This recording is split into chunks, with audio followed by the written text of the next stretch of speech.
Modrić 2-0! 2-0 Luka Modrić! Mi smo napravili sjajan posao kad smo odabrali Senegal za provjeru. 7 dana prije Nigerije, sličan protivnik koji igrao sa brzim igračima u kontru, polukontru i ta priprema je bila jako dobra. Znali smo da Nigerija ima neko brzih igrača i mi smo stavili tu da igramo sa 4 napadača. Stavili smo Kramarića za špice, za Mandžukića, pored Periša i Rebića i to je bilo malo iznenađenje. Ali ja sam htio na taj način pokazati igračima i svima da ja vjerujem u tu ekipu, da možemo igrati i da nemamo pravo na kiks i na neko razmišljanje što sad ako igramo 0 ili izgubimo. Mi moramo tu utakmicu dobiti jer da izgubimo dolazi Argentina, na njima se teško vaditi. Tako da ta Nigerija bila sjajna priprema, dobro pročitan protivnik, dobra utakmica, potpuna kontrola naše ekipe.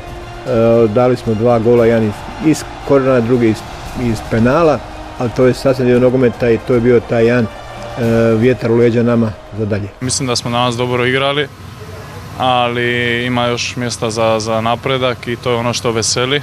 To je to i danas smo djelovali super kao ekipa. Igrali smo kao kod kuće i lijepo je sada ova euforija i to, ali imamo još 2 utakmice za odraditi. Dobiti Argentinu sa Messijem 3-0 bilo je zaista nezamislivo. Nitko nije u to vjerovao, nisam ni ja da možda 3-0 Argentinu. Opet tamo Rebić dolazi, pritišće Mercada koji to vraća za Caballera i griješi i radi! Ali sam rekao da ne idemo na bod, nego idemo pobijediti, ako idemo na bod onda ćemo izgubiti. I tako je bila naša cijela priprema, jedan čvrsti blok, kako zaustaviti Messija. Taj prvi gol u drugom poluvremenu iz greške njihovog vratara nam je puno pomogao i dao nam je dodatno samopouzdanje za nastavak utakmice. Rebiću Ante, želim da te Argentinci pamte. Rebić, car, legenda. Pa potegni te Luka, imaš pravo i te na udarac. Modrić i Modrić! Nismo išli na čovjeka, nego smo igrali zonski, bili jako usko, jako blizu i napravili dobru taktiku, sve spravili kako treba. Tu smo izvukli Kramarića van i stavili Brozovića, jednog veznog igrača više, koji je bio više orijentiran na pažnju prema Messiju. On je bio nevidljiv tu utakmicu, a mi smo bili sjajni.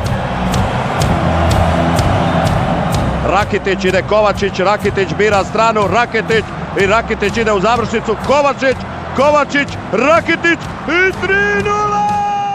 Ja sam pripremio odlično u svim detaljima, tako da mislim više nego saslušana ova pobjeda. Gotovo na način kako smo odigrali, stajali, bacali se na glavu jedan za drugoga, to pokaže taj duh koji imamo zajedno. U svo dužno poštovanje Nigeriji, ipak je ova pobjeda hrvatski navijački san, starije od nekih navijača koje ovdje vidite. Naime, Hrvatska je zadnji put skupinu na svjetskom prvenstvu prošla prije 20 godina. Naravno da smo sretni radi pobjede, jer ekipa pokazala da kako zajedništvo imamo i to je ono što treba na ovakvom natjecanju. A šta ću ti reći, sinko, dragi, šta sam kanika u životu? Ovo ništa nije bilo očekivano. Svi su govorili Izrael će izgubiti, ali ja sam bila u pravu. Najbitnije da smo njih razveselili, ne samo ovdje, već svi koji navijaju za Hrvatsku i u Hrvatskoj, tako da mi nemamo baš toliko puno vremena za veselje.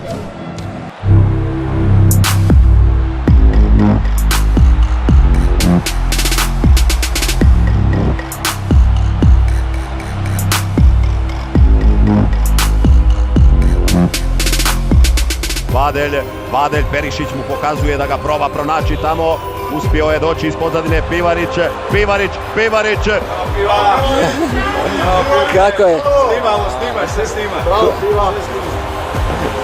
I tu imamo čovjeka na lopti, tako je! Mi su bili gotovo sigurno da ćemo proći dalje grupu i ja sam htio odmoriti igrače, ali htio sam dati šansu svim drugim igračima. Zaista smo bili klapa, bili smo grupa, bili smo obitelj i svi su služili da igraju svjetsko prvenstvo i to je bila meni šansa da im dam da igraju.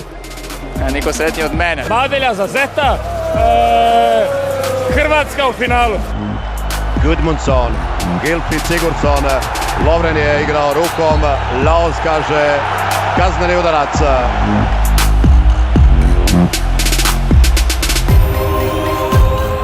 Finn Sigurdsson 1-1.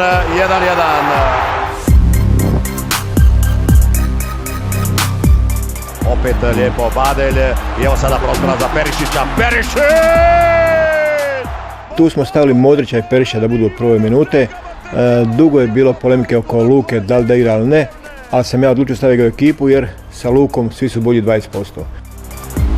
Gol sigurno daje na samopouzdanju, ali bitno je da radimo kao ekipa, stvarno nije bitno ko će zabiti gol i bitno samo su pobjede Hrvatske i moramo nastaviti tako. Pobijedili smo 2-1, prvi u grupi, 9 bodova, sjajno.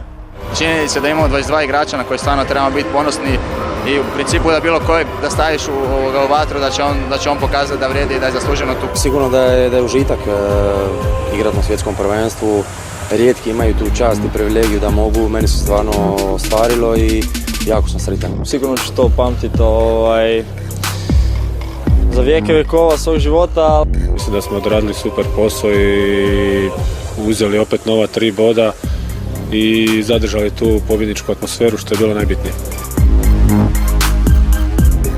Cijenjeni gledatelji, dobra večer i srdačan pozdrav iz Nižnjeg Novgoroda. Dobrodošli na stadion Sreće. Dobrodošli na dan D Hrvatske nogometne reprezentacije. Dobrodošli na susret istine ove generacije. Po meni najvažnija je bila Danska, jer mi smo bili prvi u grupi, 9 bodova. Međutim, ta Danska je bila presudna. Ta utakmica je morala se dobiti, jer da smo izgubili, onda bi ispali s takmičenja.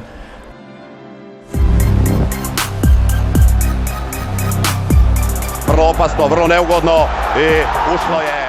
Daleko najteža za sve nas i u pripremi i u igranju i utakmici. I ono što se dešavalo, da imamo u prvoj minuti 0-1, loš prekid s naše strane. Situacija koju mi nismo predvidjeli u pripremi utakmice, dugačak aut. Moram biti pošten pa to reći, to nije bilo, nismo to snimili, nismo to uhvatili, to sam već rekao prije u medijima. Dobili smo gol, gubiš 1-0 i ideš utakmicu jako teško. Prolazi Vrsaljko naprijed, Vrsaljko i oštra lopta u sredinu, Mandžukić i Mandžukić! Međutim, vratimo se u roku 3 minute, 1-1 i cijela utakmica bila je rovska bitka i tu smo pokazali drugu kvalitetu, da igramo protiv ekipa koje su tako defanzivne, čvrste, jake, agresivne skok, da mi znamo igrati protiv ekipa, ne samo da igramo protiv onih koji znaju igrati nogomet. Na brzinu se sve to izdogađalo. No sad je sve totalno nebitno, da kažem, treba uživati, nek ljudi uživaju i to je sad jedino što vrijedi. Iznenadili su me Danci, nije to samo napucavanje, nabijanje. Grondelli nije uspio primiriti tu loptu, Modrić sada za Rajevića, Rebić, to je naravno kazneni udarac u 114. minuti!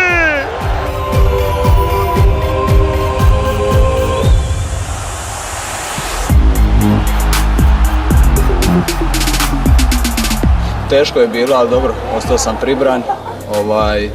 Bio sam siguran da ću ga zabiti. Još sam cijelo jutro gledao kako brani čovjek penale i onda ga tako puknem. Više to neću sigurno raditi. Onaj penal kad Luka promaši potop kod svih nas, 115 minuta, padamo svi. Međutim, ekipa ne pada. Ekipa zadnjih 7 minuta igra dobro, diže se, stvara neke šanse, stvara neke prigode i onda penali gdje pokazujemo zaista karakter, mentalnu snagu. Igrači na okupu komentiraju igramo za Luku, da taj gol i damo te golove i na kraju Ivan dadne taj zadnji penal i veliko slavlje i jedno veliko olakšanje. Sretno Andrej, moraš to zabiti, tako je! Duži zalet Modrića, Modrić, ovoga puta po sredini. Šene!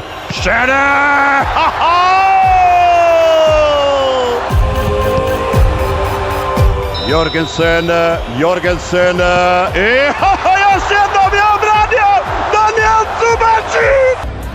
I to. Rakitić!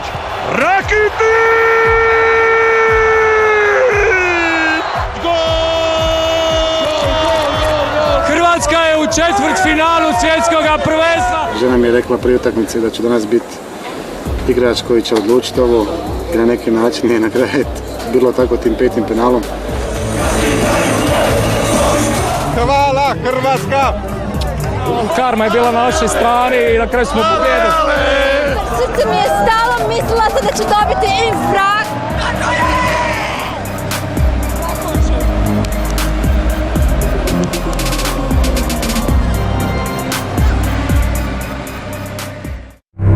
Dobrodošli na posljednji četvrtfinalni susret svjetskog prvenstva u Rusiji. Dobrodošli na okršaj Hrvatske i Rusije. Sad smo došli među 8 ekipa, veliki korak smo napravili i ne stati tu. Kad smo već došli tu, idemo dalje, dolazi nam Rusija, malo nam se Zrej pomazio i to je bilo jedna lijepa prigoda za nešto napraviti više. Zjuba, dolazi Čerišev, Čerišev ima odličnu ljevicu i Čerišev!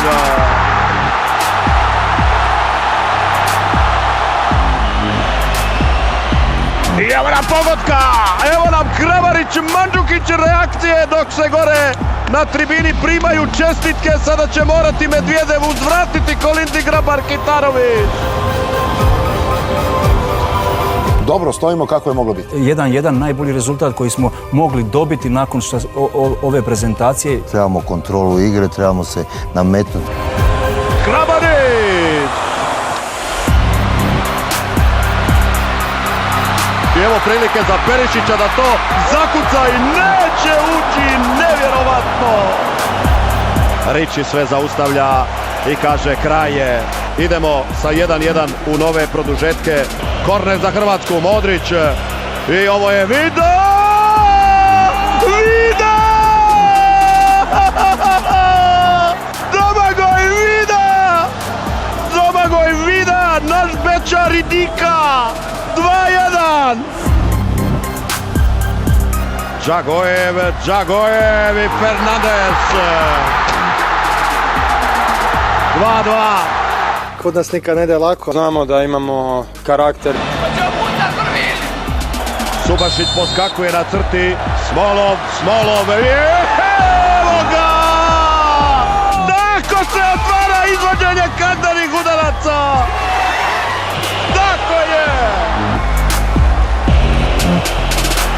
Zabio je iz igre, ne mora iz 11 terca, Fernandez, tako je! Tako je! Čaram baram! Modrić i Modrić ulazi! Vida! Gledao sam sva 4 penala sa dečkima u Zagrebu, ali onda došao Ogi i peti prema me odvukao na klupu. Peti si bio tamo, pucao ga raketa, sve isto je bilo.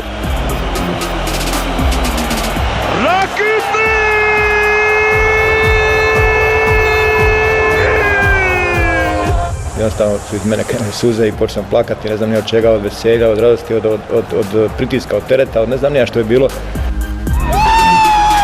Nevjerojatno kakve su se drame ovdje proživljavale, ali publika ni u jednom trenutku nije odustajala. Pa nema tu ne komentara, pa Hrvatska je prva svijeta, hvala vam! Kad Blato vuče crnu trenerku, Hrvatska pobjedi, dao! Ajmo još jedan put. Ovo jedan i pobjednički play zaslužuje, ne znam, radite što hoćete, slobodno. To te najbolje. Ovo što proživljavamo, ovo je stvarno nešto fenomenalno i nadam se da će još potrajati. 20 godina sanjamo, 20 godina vjerujemo, nadamo se i želimo susret poput ovoga i konačno je tu. Velika utakmica, najvažnija u povijesti hrvatskog nogometa. Isto kao i do sad u prvenstvu krenemo slabo, dobijemo gol, prvo ne liči na nas, igramo dosta mlako, nismo pravi. Nova opasnost, obranio je Subašić jedan put, sada se to na svu sreću odbilo od vratnice. Nije oni da su nas razbili, da su oni puno bolji od nas, nego jednostavno nas ne. Ajmo slobodno, ajmo hrabro. Vrsaljko, konačno njegov dobar ubačaj i Perišić! Pa konačno! Na probleme se skupimo, dogovorimo se ajmo nastaviti sa pasom, sa mirnoćom, sa igrom, pokušati loptu spustiti na zemlju. Jači smo, bolji smo u tom segmentu igre Ali nisam vjerovao da možemo biti toliko fizički moćni kao smo bili, jer nakon produžetaka protiv Danske i protiv Rusije, treća utakmica mi skupimo toliko snage, toliko energije i tad sam ja rekao mi nismo normalni, oni nisu normalni. Što su oni sve istrčali, niko nije htio izaći na kraju utakmice, svi hoće igrati do kraja i dajemo taj gol od 109. minuti, Mandžo ga pogađa, zabija gol sjajno i sačuvamo tu do kraja prednost, ulazimo u finale, povijest, najvažnija utakmica, najvažniji gol Hrvatske u povijesti.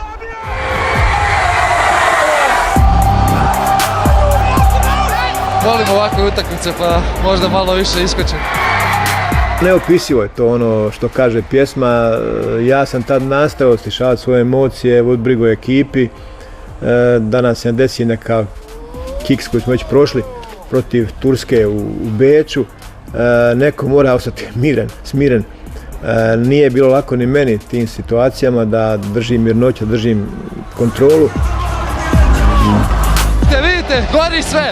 Na kraju kad je to svirao kraj, nešto zaista prekrasno, naši navijači, euforija, finale svjetskog prvenstva, Hrvatska unutra, nešto što čovjek zaista samo može sanjati. Opet smo pokazali karakter, eto 3 puta smo gubili i 3 puta smo se vraćali. U sportu kad pocijeniš nekoga, onda ti se to vrati, a to se njima desilo danas. Kad se ja tu u ovoj reprezentaciji nikad nisam vidio takvu vjeru među nama i zato jesmo tu gdje jesmo. Mi smo u finalu, oni mogu se i sunčati ako hoće. Uživamo na terenu i tako će biti u finalu, vjerujte mi isto.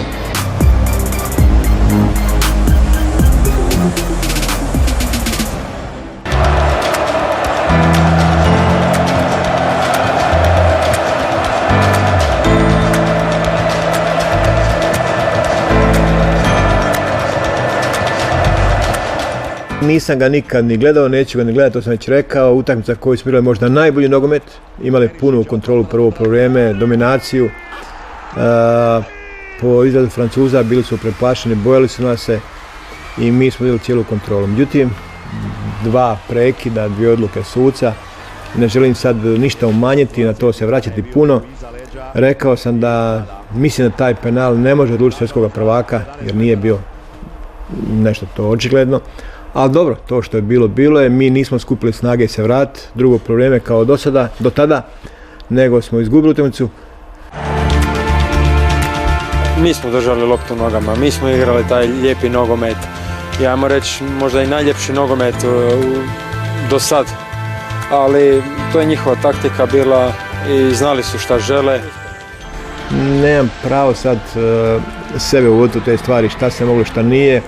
Šta smo mislili da najbolje smo napravili, lako je sad komentirati mogli smo ovako, mogli smo onako. Nije lako bilo ni promijeniti Subu, ako bi ozlijeđen doveo nas je do finala, nije lako bilo taktiku promijeniti, on nas je doveo do finale, može samo promijeniti suca. Imam neki osjećaj da na kraju kad je ova kiša pala da nije slučajno da i nebo plače, jer ja mislim da su svi navijali za Hrvatsku, da je danas bilo ne znam koliko 100 milijuna Hrvata, da je to nevjerojatno, zato mislim moramo biti ponosni da smo mogli učiniti da se svi zaljube u Hrvatsku, u naš način nogometa i svega toga.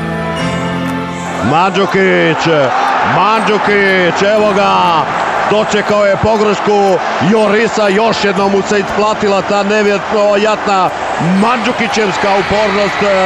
Svaka čast, drugi na svijetu, znači odavde je sve išlo. I ovoga trenutka Pitana kaže završeno je finale 21. svjetskog prvenstva. Francuska je drugi puta u svojoj povijesti pobjednik. I ja sam rekao to igračima, dečki, izgubili smo, ali nemate pravo biti žalosni, budite ponosni na ovo što ste napravili, na rezultat, na naše navijače i dobili smo 3 trofeja. Drugo mjesto, Luku kao najboljeg igrača i naše navijače. Sretni smo, mislim da smo napravili nešto što će se pamtiti dok je hrvatskog nogometa. Ponosan sam na to priznanje i htio bi se zahvaliti ekipi, svima koji su tu sudjelovali u ovome, jer bez njih sigurno ni to priznanje ne bi bilo moguće. Borili su se ko lavovi do zadnjeg trena i zasluženo drugo mjesto, što nije mala stvar. Pa super su bili, prezadovoljna, za nas su prvi i to je to.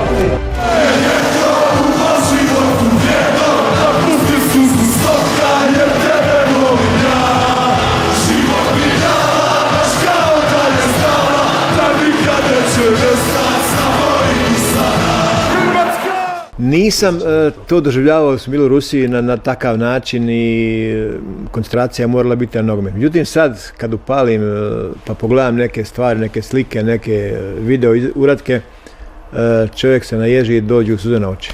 Kad vidim sve to što je bilo, kako je bilo, tada nisu bili toga svjesni, ali ovo je nešto sjajno.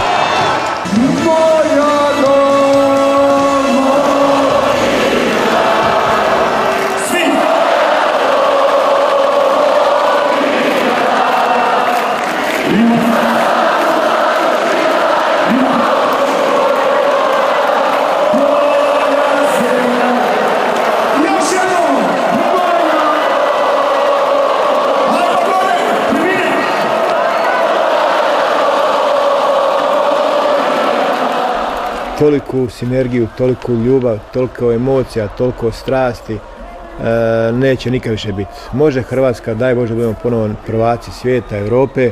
Mislim da se ovo neće ponoviti. Zašto? Zato što je bilo spontano, što je krenulo od ničega i na kraju to zajedništvo je prešlo na cijelu državu i doček cijele države, milion ljudi. Možda kad smo gledali Nigeriju, svak gledao u svojoj kući Nigeriju. Pa je došla Argentina, pa se ulica skupila, pa ulica gledala zajedno. Kasnije kvart i na kraju cijela država. Čuli smo da se sprema dočekali ovako nešto stvarno neopisivo. Hvala vam svima i proveselite se večeras. Mislim da je večeras jako teško pričati, ovo je puno ljepše gledati i uživati u ovome. 3, 4, sad! Čekaj. Znači, pijani smo kao mace. Kapa do poda. Volimo vas. Ovo samo mi Hrvati možemo napraviti. Niko drugi. Mi smo ostvarili naš san. Hvala vam na svemu. Idemo jedna. Zovi! Samo zovi! Svi će sokolovi za te života. I to je to što je zaista ono što ostaje, što nikad neće proći, ta spontanost, to veselje, taj ponos, taj prkos, taj inat koji će pokazati Hrvati.